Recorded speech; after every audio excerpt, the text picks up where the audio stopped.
Salah satu tempat yang menarik untuk menikmati sore di Kabupaten Sopeng, Sulawesi Selatan, yaitu Villa Juliana. Villa yang merupakan salah satu ikon Kabupaten Sopeng ini terletak di Jalan Pengayoman, jantung Kota Watan Sopeng, atau sekitar 179 km dari Kota Makassar. Bangunan yang berarsitektur perpaduan khas Eropa dan rumah Bugis tampak kokoh di puncak Bukit Watan Sopeng. Villa Juliana merupakan bangunan bersejarah peninggalan pemerintahan Hindia Belanda yang berdiri lebih seabad silam.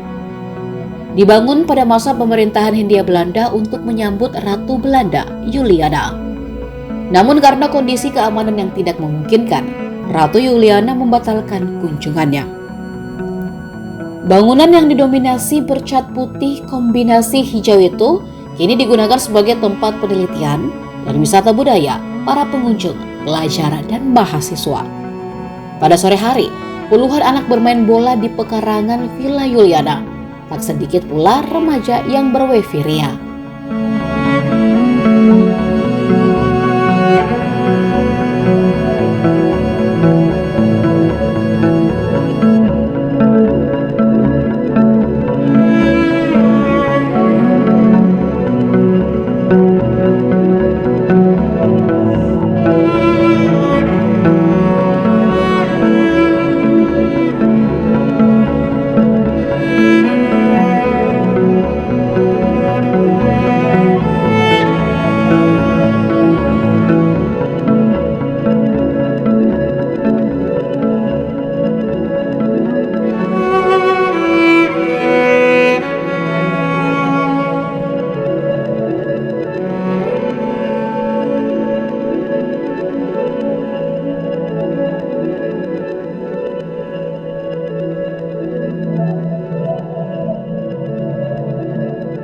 Download Tribun X sekarang, menghadirkan lokal menjadi Indonesia.